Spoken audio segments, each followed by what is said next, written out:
Hello students, welcome back. I hope all you are fine and well और आप बहुत अच्छी तैयारी कर रहे होंगे अपने फिजिकल एजुकेशन के एग्जाम के लिए। तो मैं आज लेके आ गया हूं आपके लिए नेशनल इनकम का ऑल थ्री मेथड्स, जो हमारा सीरीज चल रही थी उसका दूसरा पार्ट 2। यहाँ पे मैं आपके साथ बचे हुए दोनों method, that is income method और एक्सपेंडिचर मेथड, दोनों ही आपके साथ डिस्कस करूंगा। तो स्टार्ट करते हैं बिना टाइम वेस्ट किए।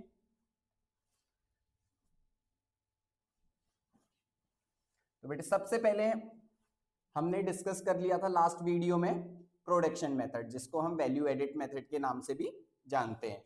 आज बारी है हमारे इनकम मेथड की। आज हम क्या समझते हैं? Income method. सबसे पहले बेटे इनकम मेथड में क्या डिस्कस करेंगे? Precautions of national income by income method. सबसे पहले हम प्रिकॉशंस डिस्कस करेंगे जो नेशनल इनकम में है इनकम मेथड के। और बच्चे इस तरीके से प्रिपेयर करना कि ये हमारे 3 मार्क्स में आएंगे ही आएंगे। चलो डिस्कस करते हैं क्या है। फर्स्ट कह रहे हैं only factor income are included but transfer income are not included. कह रहा है सिर्फ और सिर्फ कौन सी इनकम इंक्लूड करेंगे? Factor income. ठीक है, कौन सी income? Factor income. Factor income वो होती है बेटे मेहनत की कमाई। फैक्टर इनकम कौन सी होती है? मेहनत की कमाई। कह रहा है but transfer income are not included, लेकिन हम ट्रांसफर इनकम को इंक्लूड नहीं करेंगे। ट्रांसफर इनकम होती है बेटे जो फ्री वाली होती है। मान लीजिए डोनेशन मिला, डोनेशन फ्री में मिलता है तो उसको इंक्लूड नहीं करेंगे। फैक्टर इनकम होती है बेटे मेहनत की कमाई, मतलब मैंने आप लोगों को पढ़ाया, उसके बदले मैंने आपसे क्या लिया? फीस। तो मेहनत की कमाई है तो उसे बोलते हैं फैक्टर इनकम, उसको इंक्लूड करेंगे। ट्रांसफर इनकम फ्री वाली, उसको इंक्लूड नहीं करेंगे। Second, imputed rent of self occupied houses are included। Sir ये क्या होता है? imputed rent of self occupied houses are included। इसका मतलब होता है बेटे जैसे आपने अपना घर रेंट पे दे रखा है, या आपके पास 2 घर हैं, एक घर में तो आप रह रहे हो, एक आपने रेंट पे दे रखा है। तो जो रेंट पे दे रखा है ना, उसके जो भी आपकी इनकम है उसको हम नेशनल इनकम में इंक्लूड करेंगे। Third point, windfall gains like lottery etcetera should not be included. कह रहा है जो विंडफॉल गेन्स होते हैं, जैसे क्या बताया है? लॉटरी। आपकी लॉटरी लग गया कुछ भी इस तरीके से, तो इसको हम देश की नेशनल इनकम में इंक्लूड नहीं करेंगे। जैसे आप ड्रीम 11 में पैसे लगाते हैं और आप बाई चांस आप जीत गए, तो उसको हम देश की नेशनल इनकम में इंक्लूड नहीं करेंगे। ठीक है, फोर्थ पॉइंट। तो डिस्कस करते हैं fourth point. Interest on loan taken for consumption purposes should not be included. अगर आपने लोन कंजम्पशन पर्पस के लिए लिया है, ठीक है, अपने खुद के यूज के लिए लिया है, तो उसको हम देश के उसके इंटरेस्ट को नेशनल इनकम में इंक्लूड नहीं करेंगे। ठीक है, तो ये हमने चारों पॉइंट डिस्कस कर लिए प्रिकॉशन, जो हम नेशनल इनकम के इनकम मेथड से हमारे एग्जाम में आ सकते हैं। बेटे इनको याद कर लेना, 3 मार्क्स श्योर शॉर्ट हैं कि आपके आ जाए। चलिए अब आगे चलते हैं। Formula of income method detail explanation. अब जैसे हमने प्रोडक्शन मेथड का फॉर्मूला समझा था, डिटेल में आप कौन सा मेथड समझेंगे? Income method. बेटे इनकम मेथड से हम कैलकुलेट करते हैं, ठीक है, इनकम मेथड से जो एग्रीगेट कैलकुलेट होता है वो एग्रीगेट कैलकुलेट होता है एनडीपी एफसी। कौन सा एग्रीगेट कैलकुलेट होता है? NDP FC. ठीक है, अब एनडीपी एफसी का फॉर्मूला क्या होता है? इसमें आता है compensation of employ, compensation of employ plus कर देते हैं ऑपरेटिंग सरप्लस। क्या प्लस हो जाता है?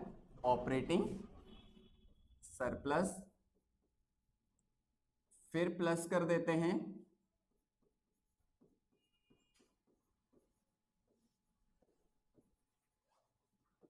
मिक्स्ड इनकम ऑफ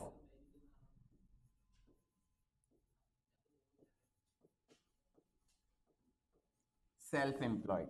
तो क्या फॉर्मूला होता है? इनकम मेथड से कौन सा एग्रीगेट निकलता है? NDP FC.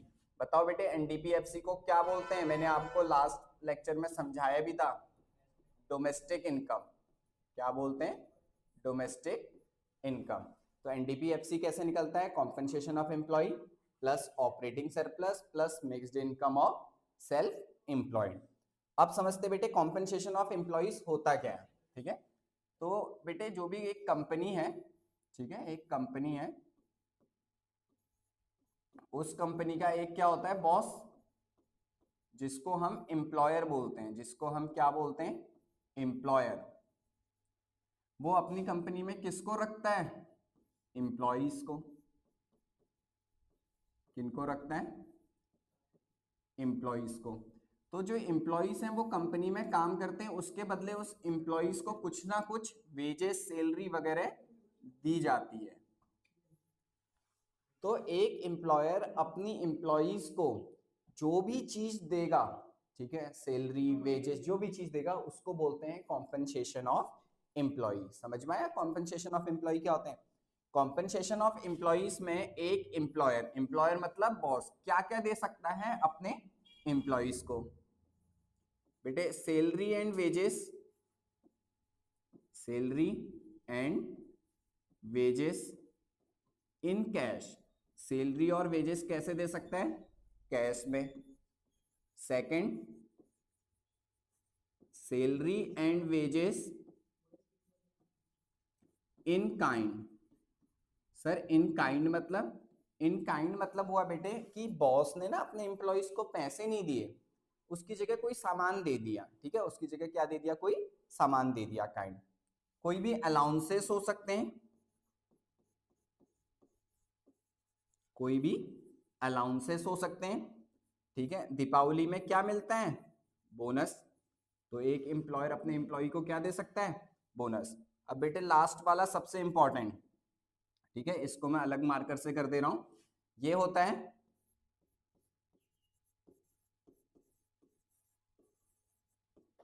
एम्प्लॉयर्स कंट्रीब्यूशन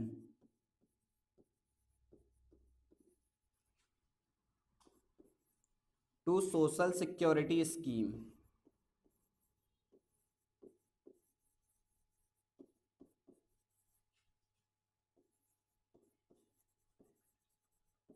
ठीक है, employers contribution to social security scheme like provident fund.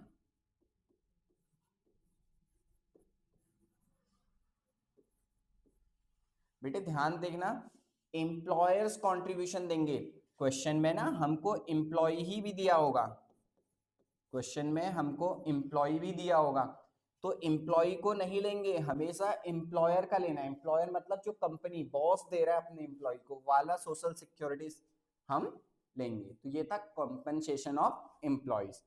अब समझते हैं बेटे ऑपरेटिंग सरप्लस क्या होता है। ठीक है, अब समझते हैं ऑपरेटिंग सरप्लस क्या होता है। ऑपरेटिंग सरप्लस दो चीजों को मिलके बनता है। ऑपरेटिंग सरप्लस बेटे कितनी चीजों को मिलके बनता है, दो। एक होता है income from property, income from property. Second होता है बेटे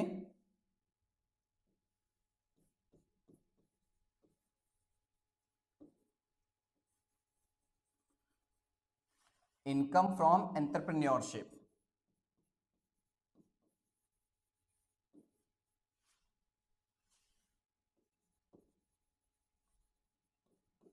ठीक है, ऑपरेटिंग सरप्लस में कितनी चीजें इंक्लूड होती हैं, दो चीजें।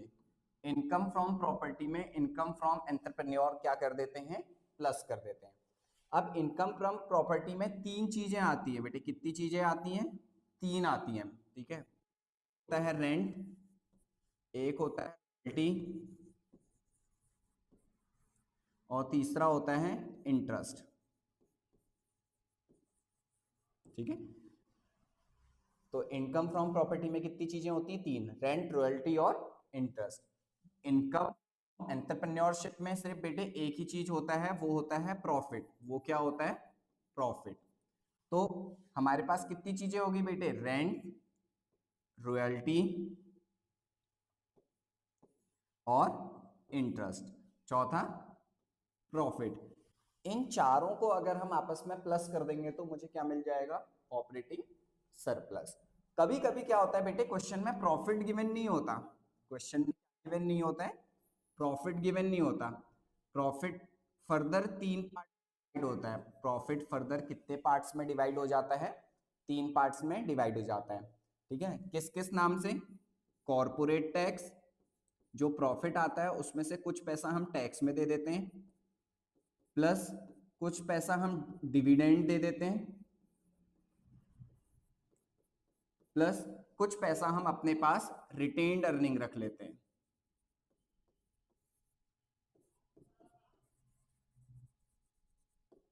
ठीक है, कुछ पैसा अपने पास हम कैसे रख लेते हैं? As a retained earning. तो ऑपरेटिंग सरप्लस किन दो चीजों को मिलके बनता है? Income from property plus income from entrepreneurship. Income from property में कितनी चीजें आती हैं? 3, रेंट, रॉयल्टी और इंटरेस्ट। इनकम फ्रॉम एंटरप्रेन्योरशिप में क्या आता है? प्रॉफिट। प्रॉफिट कभी कभी 3 चीजों को मिलके बनता है, corporate tax, dividend, retain earning. एक बात का ध्यान देना बेटे, क्वेश्चन में अगर प्रॉफिट भी गिवन है और मान लीजिए ये 3 में से कोई एक या 2 वैल्यू भी गिवन है, तो जब प्रॉफिट गिवन है फिर इनको रिकॉर्ड नहीं करेंगे, क्योंकि ये तीनों चीजों को मिला के ही क्या बनता है? प्रॉफिट। Got it? अब आगे चलते हैं। फिर बेटे आ जाता है हमारा mixed income of self employed. ठीक है, अगला क्या है? Mixed income of self employed. बेटे mixed income of self employed ना ऑलवेज गिवन इन दी,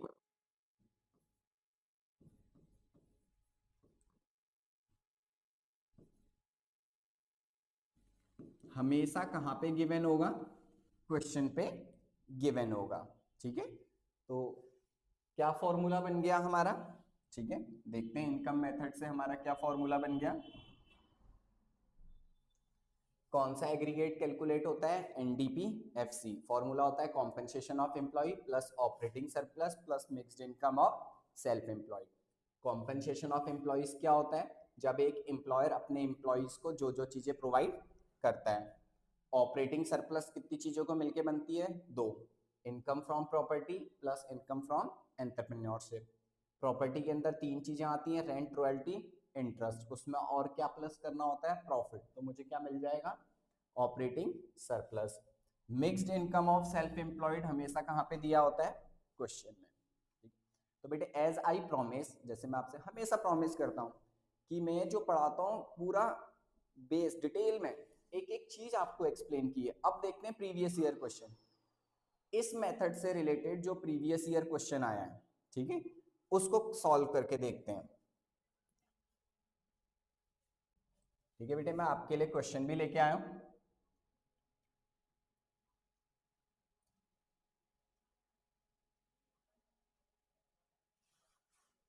क्या कह रहा है? From the following data calculate the value of gross national product at factor cost, GNP FC पूछ रहा है। सर हमने तो इनकम मेथड पढ़ा, इसमें तो जीएनपी एफसी पूछ रहा है। बेटे जब भी आपको क्वेश्चन दिया ना, इसके अंदर के कंपोनेंट्स पॉइंट्स को पढ़िएगा, वो पॉइंट किससे रिलेटेड दे रखे हैं। ठीक है, देखो compensation of employ, rent and interest, indirect tax, profit, depreciation, subsidies, net factor income from abroad, mixed income of self employed. आ गई बात समझ में? तो ये सारी चीजें दे रखी हैं। तो देखो ये हमारे इनकम मेथड से ही रिलेटेड है। कॉम्पेंसेशन ऑफ एम्प्लॉय हमने भी समझा था, compensation of employ plus operating surplus plus mixed income of self employ. ठीक है, इसमें मैंने लिखा भी था always given in the question. देखो क्वेश्चन में गिवन है, अगर किसी टाइम गिवन नहीं होगा, ठीक है, अगर किसी टाइम गिवन नहीं होगा तो उस टाइम आप जीरो पुट कर दीजिएगा। क्या कर दीजिएगा? जीरो पुट कर दीजिएगा। चलो अब सॉल्व करते हैं इस क्वेश्चन को। ठीक है, इस क्वेश्चन को आप सॉल्व करते हैं। अब इनको क्या फॉर्मूला था एनडीपीएफसी का?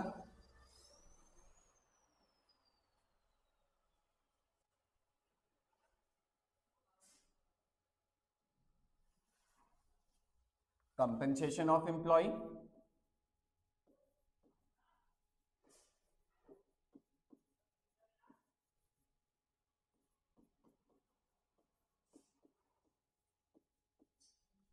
प्लस ऑपरेटिंग सरप्लस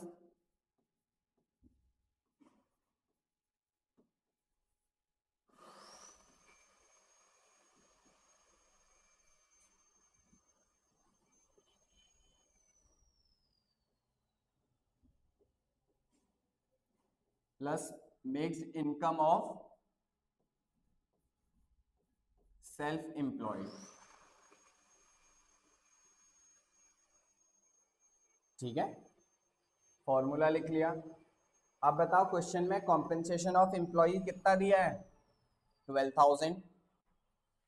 कितना दे रखा है बेटे? 12,000 प्लस ऑपरेटिंग सरप्लस। ठीक है, ऑपरेटिंग सरप्लस क्या होता है बेटे? अभी अभी हमने सीखा था, रेंट, इंटरेस्ट, रॉयल्टी, प्रॉफिट, इन चार चीजों को मिलके बनता है। अब देखो क्वेश्चन में क्या क्या दिया है, देखो रेंट एंड इंटरेस्ट एक साथ दिया है 1800, तो हम लिखते हैं 1800 रेंट इंटरेस्ट हो गया। अब बचा रॉयल्टी और प्रॉफिट। सर प्रॉफिट भी दे रखा है 1500, प्रॉफिट कितना दे रखा है? 1500। सर क्वेश्चन में रॉयल्टी नहीं दिया बेटे, रॉयल्टी नहीं दिया, जो चीज गिवन नहीं है उसे छोड़ दीजिए। फिर लास्ट में mixed income of self employed 1300। ठीक है, तो अब हमें ये तीन चीजें गिवन है, इन तीन चीजों को आपस में क्या कर लेते हैं? प्लस। इन तीन चीजों को आपस में क्या कर लेते हैं बेटे? प्लस कर लेते हैं। तो इन जब तीन चीजों को हम प्लस करेंगे तो हमारा आ जाएगा 16,1600। ध्यान दीजिएगा ये गिवन है एनडीपीएफसी, लेकिन मुझे चाहिए जीएनपीएफसी।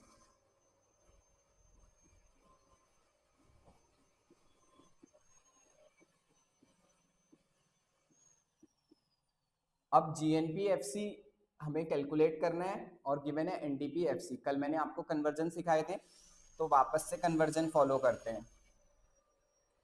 देखो सबसे पहले क्या है? ग्रॉस। दूसरा क्या निकालना है? नेट। तो बताओ क्या फॉर्मूला था? Gross equals to net plus depreciation. ठीक है, ऐसे ही दूसरा क्या था? National product equals to domestic product plus NFIA.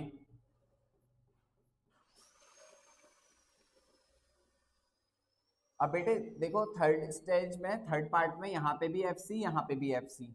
जब दोनों इक्वल होते हैं, जब दोनों क्या होते हैं?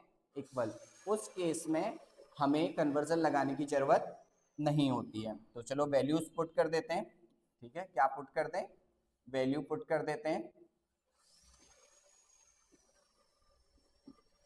एनडीपीएफसी कितनी दे रखा है? 16,600।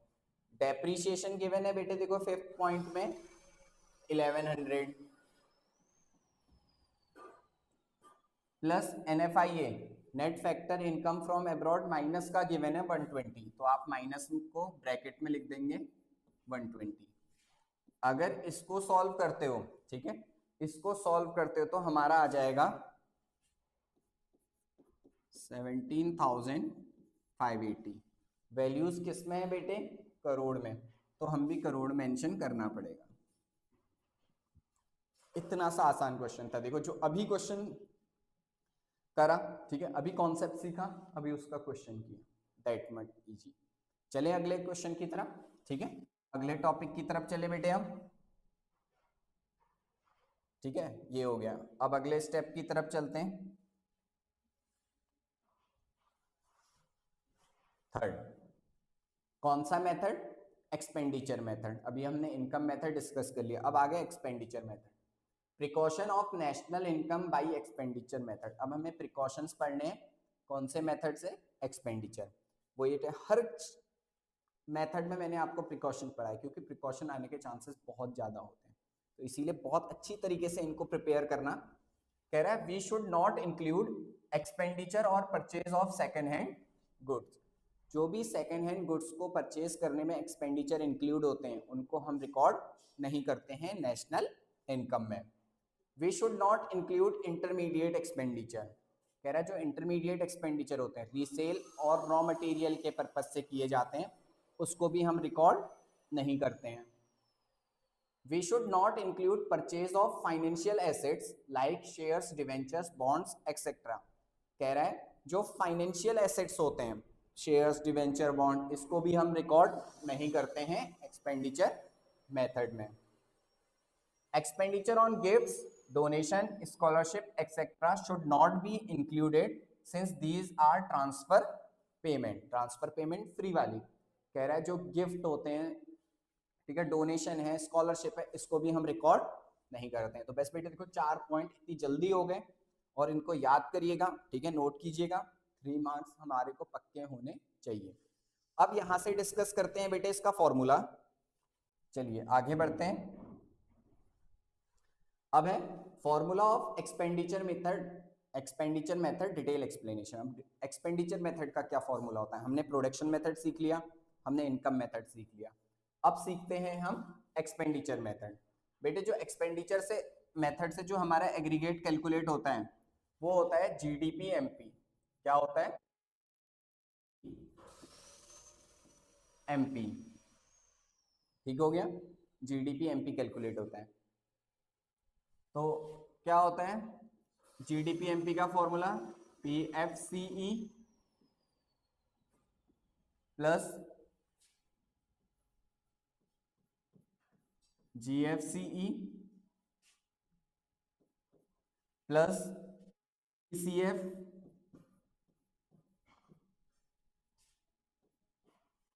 Plus net export.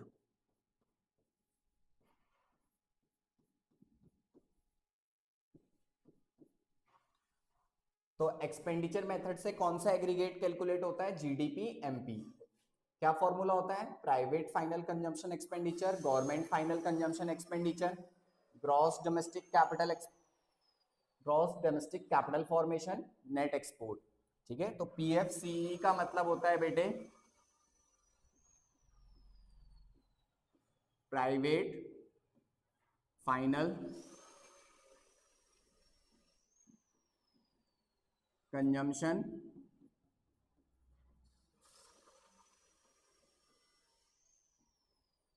Expenditure. GFCE का मतलब होता है गवर्नमेंट फाइनल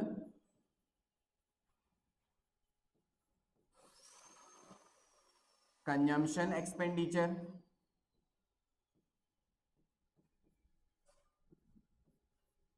जीडीसीएफ मतलब होता है बेटे gross domestic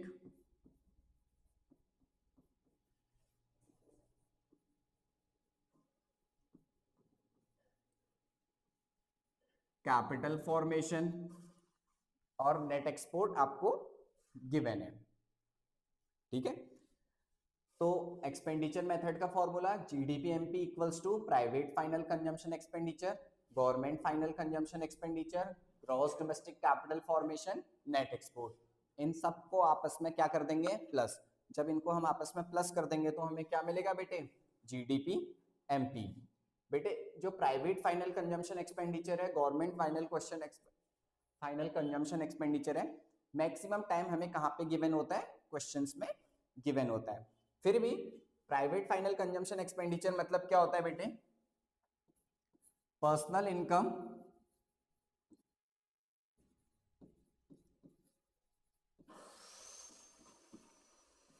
minus personal saving.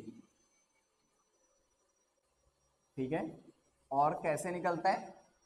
Personal income में से हम पर्सनल सेविंग क्या कर देते हैं? माइनस कर देते हैं। आ गई बात समझ में? मान लीजिए मैंने 100 रुपए कमाए, 20 रुपए सेव किए। ठीक है, 100 रुपए कमाए, 20 रुपए सेविंग की, तो बताओ खर्च कितना किया होगा? 80। तो वही हो जाता है प्राइवेट फाइनल कंजम्पशन एक्सपेंडिचर। इसे हाउस होल्ड एक्सपेंडिचर भी बोलते हैं। गवर्नमेंट फाइनल कंजम्पशन एक्सपेंडिचर मतलब वो खर्चे किसने किए होंगे? गवर्नमेंट ने, तो उसमें मेंशन होगा गवर्नमेंट एक्सपेंडिचर। जीडीसीएफ अभी समझते हैं, पहले नेट एक्सपोर्ट समझा देता हूं। नेट एक्सपोर्ट मतलब होता है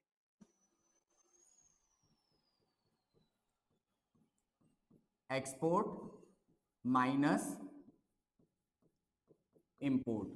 ठीक है, इसको शॉर्ट में एक्स माइनस एमबी बोलते हैं। ठीक है, कभी कभी बेटे क्वेश्चन में अगर आपको नेट एक्सपोर्ट की जगह क्वेश्चन में क्या गिवन हो? नेट इंपोर्ट, तो नेट इंपोर्ट मतलब वो क्या है? माइनस। इस बात का थोड़ा सा ध्यान रखिएगा। अब समझते हैं बेटे जो सबसे मेन है GDCF, gross domestic capital formation. ठीक है, ग्रॉस डोमेस्टिक कैपिटल फॉर्मेशन को हम इन्वेस्टमेंट एक्सपेंडिचर भी बोलते हैं।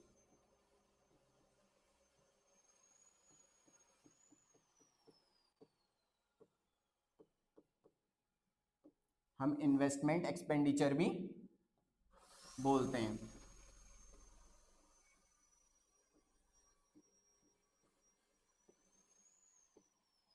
और उसको ग्रॉस इन्वेस्टमेंट भी बोला जाता है। अब बेटे जो GDCF है वो कितने पार्ट्स में कैलकुलेट होता है? दो। ठीक है, जो GDCF की वैल्यू है, ग्रॉस डोमेस्टिक कैपिटल फॉर्मेशन, वो दो तरीके से उसकी वैल्यू कैलकुलेट होती है। तो दो चीजों को मिलके बनता है।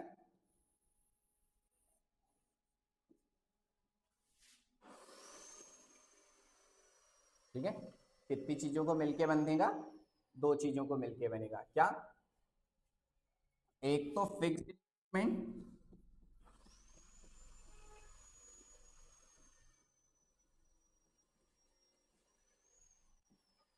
और दूसरा बेटे inventory investment.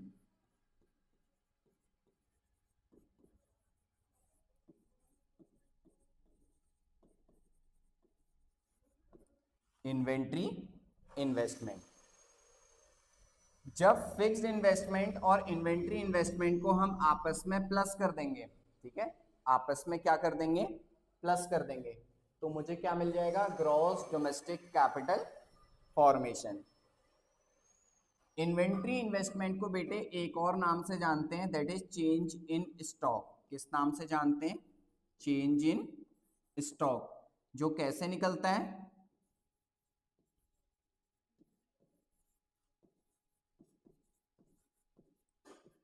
Closing stock minus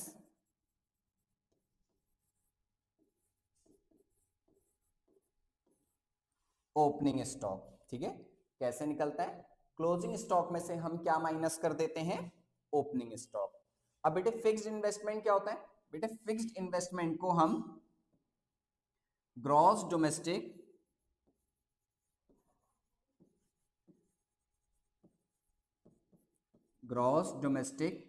fixed capital formation भी बोलते हैं।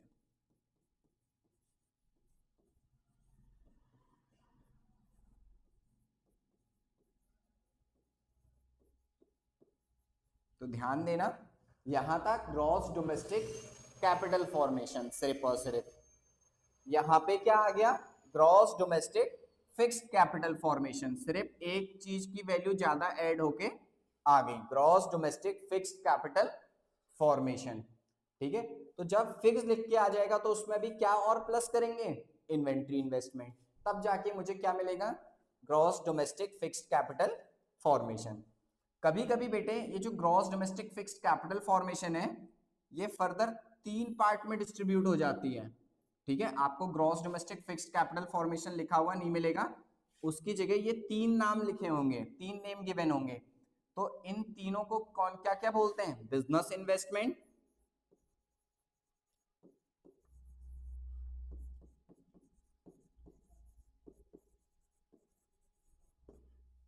इसमें प्लस कर देंगे बेटे रेसिडेंटल इन्वेस्टमेंट,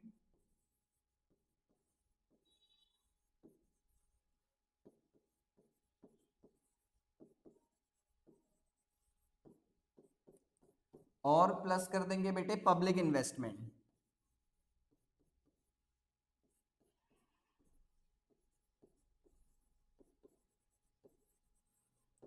ठीक है, क्या प्लस कर देंगे? Public investment. तो क्या समझा? ग्रॉस डोमेस्टिक कैपिटल फॉर्मेशन कैसे कैलकुलेट होता है? फिक्स्ड इन्वेस्टमेंट में प्लस कर देते हैं इन्वेंट्री इन्वेस्टमेंट। इन्वेंट्री इन्वेस्टमेंट को चेंज इन स्टॉक बोलते हैं। कैसे निकलता है? क्लोजिंग स्टॉक में से क्या माइनस कर दो? Opening stock. फिक्स्ड इन्वेस्टमेंट को कभी कभी क्वेश्चन में gross domestic fixed capital formation के नेम से भी दे देंगे। और कभी ना फिक्स्ड इन्वेस्टमेंट लिखा होगा ना gross domestic fixed capital formation, क्या क्या लिखा होगा? बिजनेस इन्वेस्टमेंट, रेसिडेंशियल इन्वेस्टमेंट और पब्लिक इन्वेस्टमेंट। इन तीनों को प्लस करेंगे तो मैं कहां पहुंचूंगा? फिक्स्ड इन्वेस्टमेंट में। उसमें और क्या प्लस करूंगा? इन्वेंट्री इन्वेस्टमेंट, तब जाके मुझे किस चीज की वैल्यू कैलकुलेट होगी, GDCF। किस चीज की वैल्यू गिवन होगी बेटे, GDCF। अब क्या होता है, कभी कभी मान लीजिए क्वेश्चन में आपको NDCF दे दे, ठीक है, आपको क्वेश्चन में किस चीज की वैल्यू दे देगा, NDCF।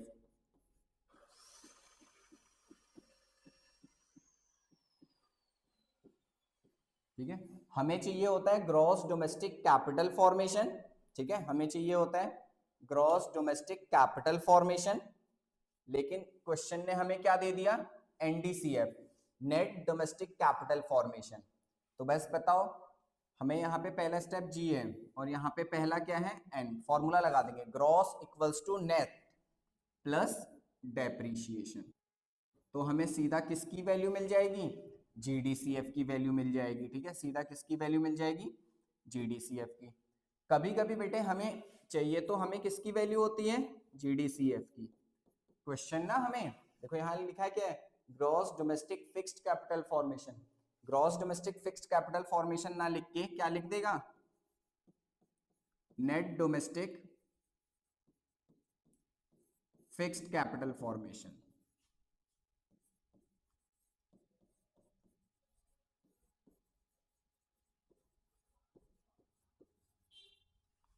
ठीक है, net domestic fixed capital formation.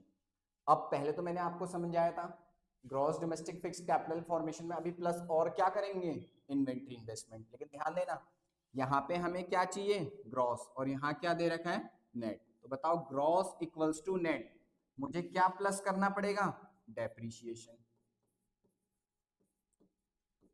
Plus जब net domestic fixed capital formation में डेप प्लस करूंगा तो मेरे को क्या मिल जाएगा, gross domestic fixed capital formation. अभी और क्या प्लस करूं, दैट इज इन्वेंट्री इन्वेस्टमेंट।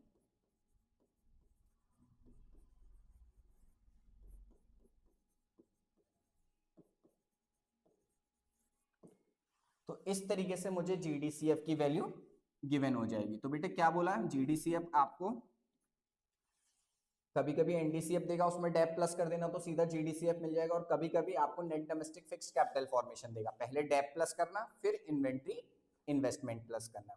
बेटे हम सीख तो क्या रहे हैं, ये तो हमने सीख लिया एक्सपेंडिचर मेथड से GDP MP निकालना, लेकिन क्वेश्चन तो हमसे क्या पूछता है, नेशनल इनकम, और नेशनल इनकम कैसे निकलते हैं, NNP/FC, ठीक है, और मुझे कौन सी वैल्यू पता चल जाएगी, GDP MP,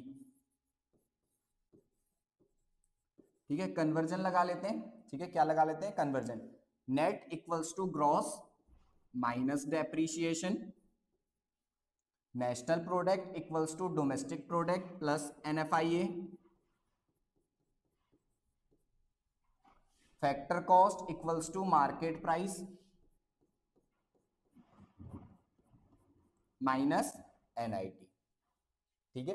तो हमने नेशनल इनकम निकालना था, ये था पूरा इसका डिटेल एक्सप्लेनेशन। और एज आई प्रॉमिस कि अब हम एक क्या करेंगे, इसका क्वेश्चन करेंगे जो प्रीवियस ईयर एग्जाम में आया होगा। तो बच्चों ये है क्वेश्चन, ये इसी बार का सैंपल पेपर में आया हुआ क्वेश्चन है, और ठीक है इसी बार कह रहा है on the basis of given data estimate the value of domestic income. हमसे कौन सी वैल्यू जानना चाह रहा है, डोमेस्टिक इनकम, और आपको समझाया था डोमेस्टिक इनकम का एग्रीगेट क्या होता है, NDP/FC। अब आपको ये बहुत सारी वैल्यूज दी हैं, अब मुझे इन वैल्यूज को देख के पहचानना पड़ेगा कि कौन सा मेथड इंप्लीमेंट होगा, प्रोडक्शन मेथड होगा, इनकम मेथड होगा, या एक्सपेंडिचर मेथड। देखो लिखा हाउस होल्ड कंजम्पशन एक्सपेंडिचर, कहाँ पढ़ा था house hold consumption expenditure, sir expenditure method के अंदर ही पढ़ा था। तो स्टार्ट करते हैं, ठीक है, स्टार्ट करते हैं। अब बताओ एक्सपेंडिचर मेथड से कौन सा एग्रीगेट निकलता है, GDP MP। क्या फॉर्मूला था बेटे, private final consumption expenditure plus government final consumption expenditure plus gross domestic capital formation plus net export, last में क्या था, नेट एक्सपोर्ट। अब वैल्यूज पुट करते हैं, बेटे जो हाउस होल्ड कंजम्पशन एक्सपेंडिचर है यही प्राइवेट फाइनल कंजम्पशन एक्सपेंडिचर होता है। डायरेक्ट गिवन है 800, कितना गिवन है इसकी वैल्यू 800 प्लस, फिर देखो फोर्थ पॉइंट में government final consumption expenditure 170, government final consumption expenditure भी गिवन है 170। जीडीसीएफ यही तो अभी समझाया था, ग्रॉस डोमेस्टिक कैपिटल फॉर्मेशन, ठीक है। कैसे गिवन है देखते हैं क्वेश्चन में क्या क्या गिवन है। देखो बेटे gross fixed capital formation, gross residential construction investment और ग्रॉस पब्लिक इन्वेस्टमेंट, अभी अभी समझाया था मैंने आपको फॉर्मूला, ठीक है। अभी अभी मैंने आप लोगों को फॉर्मूला डिस्कस किया था।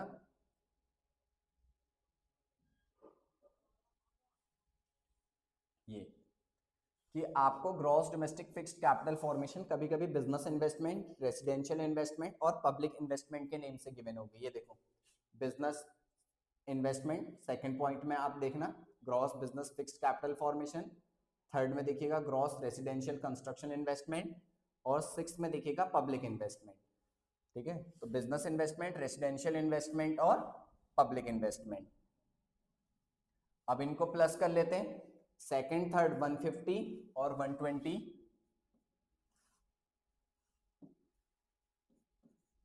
150 प्लस 120 और सिक्स्थ में कितना था बेटे inventory investment, public investment sixth में 500।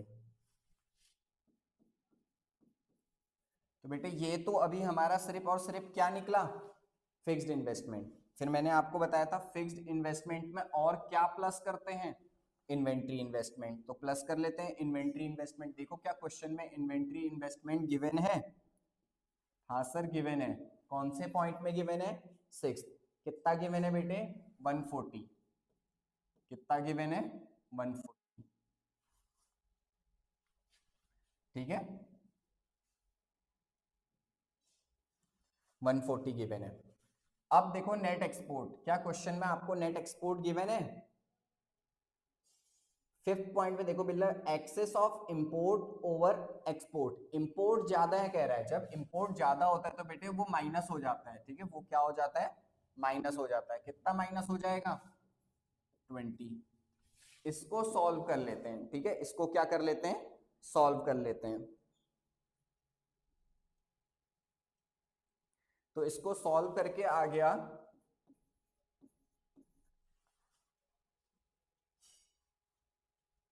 1860, ठीक है, कितना आ गया 1860। लेकिन अभी तो मेरे को क्या किस चीज की वैल्यू कैलकुलेट हुई है जीडीपी एमपी की, लेकिन क्वेश्चन मुझसे डिमांड क्या कर रहे हैं एनडीपी एफसी, क्वेश्चन मुझसे क्या डिमांड कर रहे हैं एनडीपी एफसी। अब एनडीपी एफसी कैसे निकलेगा, मुझे क्वेश्चन में क्या गिवन है बेटे जीडीपी एमपी, फिर कन्वर्जन लगाएंगे, ठीक है, फिर से क्या लगाएंगे कन्वर्जन लगाएंगे। तो बताओ नेट इक्वल्स टू ग्रॉस क्या होता है माइनस डेप्रीशिएशन,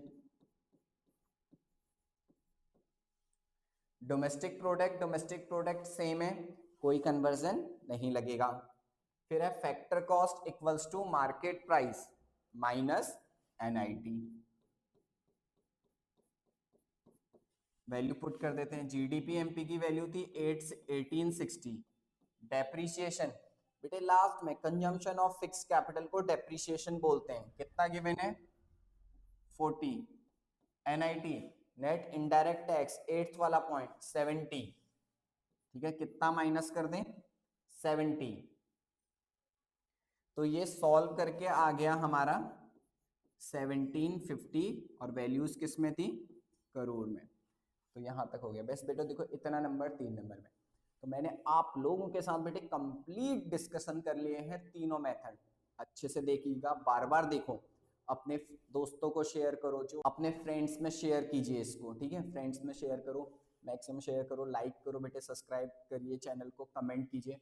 आप लोग बहुत सपोर्ट कर रहे हैं, बस इसी तरीके से करिए, मैं आपके लिए और अच्छे अच्छे कंटेंट लेके आते रहूँगा, जिससे आपके एग्जाम में कुछ ना कुछ मार्क्स क्या होंगे फाइनल होंगे। तो ठीक है, अब यहाँ पे हम अपना ये वाला कंप्लीट करते हैं, नेक्स्ट वीडियो जल्दी ही लेके आऊँगा। Thank you so much.